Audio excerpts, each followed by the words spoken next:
bajki robią animatorzy. Nie tylko oni, ale animacja jest dla nas bardzo ważna. Powiedziałabym, że jest kluczowa, ponieważ głównie od animatora zależy właśnie to, jaką ostatecznie animację zobaczymy, dobrą czy mało jakościową.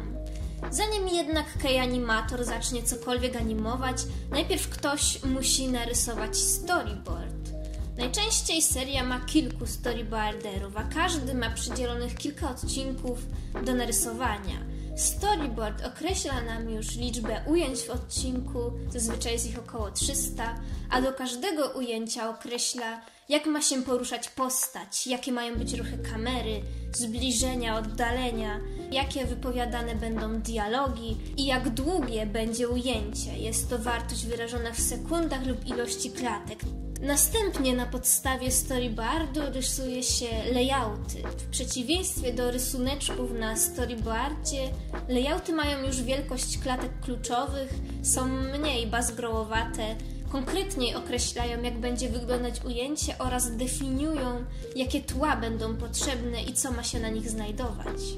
Layouty są rysowane przez przydzielone do tego osoby lub bardzo doświadczonych animatorów i muszą zostać zaaprobowane przez reżysera i dopiero wtedy nasz animator je dostaje i może zacząć działać. Widać zatem, że sporo rzeczy odnośnie animacji, jaką animator ma wykonać, jest odgórnie narzuconych przez innych ludzi. Dodatkowo animator pracuje z designami postaci, które zaprojektował już ktoś inny. A mimo to animatorzy są w stanie poprzez ruch wyrazić swoją indywidualność, swój osobisty styl, tak bardzo wyróżniający ich spośród rzeszy innych, że wprawne oko jest w stanie rozpoznać ich animacje. Dobrzy animatorzy specjalizują się w wielu różnych rodzajach animacji. Yutaka Nakamura jest arcymistrzem wszelkich scen akcji, a przy okazji kroi wszystko na kosteczki. Z kolei specjalnością takiego Hisashiego Moriego jest specyficzny sposób, w jaki postać zadaje cios zwany Hisashi Punch.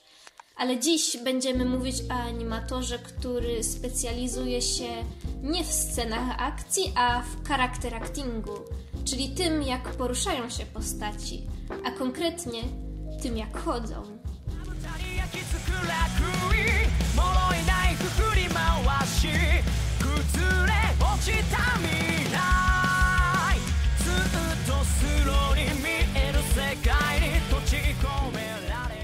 Ryoma Ebata jest animatorem od prawie 15 lat, jednak został odkryty stosunkowo niedawno. A wszystko dzięki jego animacji w shorcie Yama no Susume. Jest to bajka o słodkich dziewczynkach, które chodzą sobie po górach i biwakują. Nie ma tam żadnych pościgów i wybuchów, są za to dziewczynki, które skaczą na trampolinie, które zjeżdżają ze zjeżdżalni i co najważniejsze, jest tam dużo chodzenia. Ebata zwraca uwagę na detale w nawet najbardziej zwyczajnych ruchach, wyrażając to na przykład poprzez fakt, że gdy postać wstaje, to trzepuje sobie tyłek.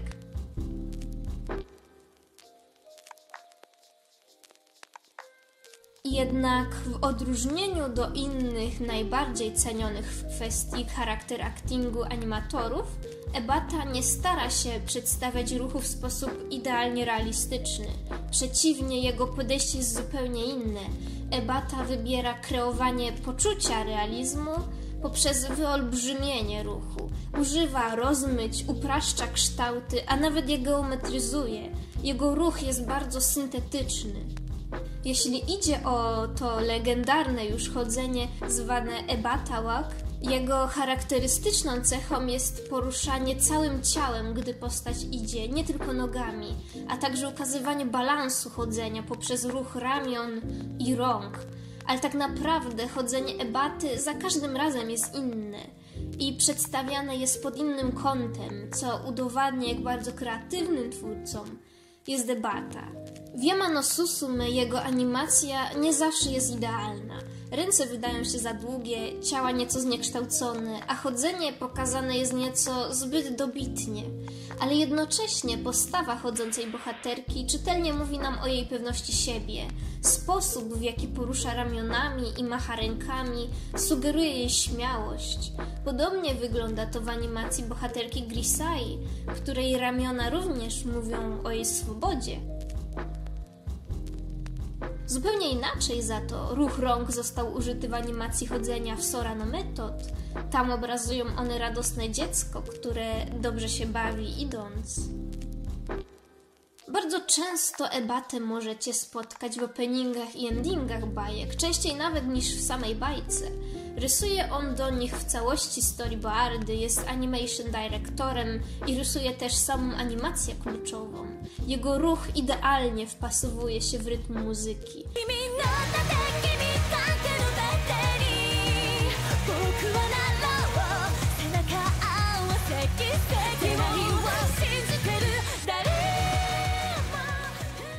Jego najlepszym dziełem jest dla mnie opening Absolute Duo, który niesamowicie wykorzystuje timing animacji, grę prędkości, impaktu, elastyczności ruchu.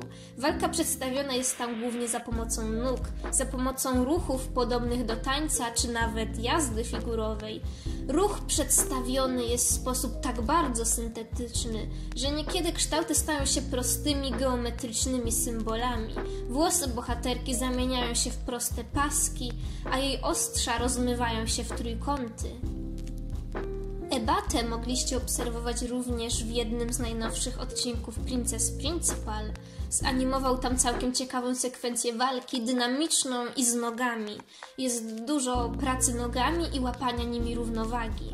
Są również sekwencje chodzenia, sztywno poruszający się wojskowy, dziewczynka charakterystycznie kołysząca ramionami, tak jakby miała zamiar komuś wpierdolić, oraz to osobliwe łapanie balansu przy wstawaniu.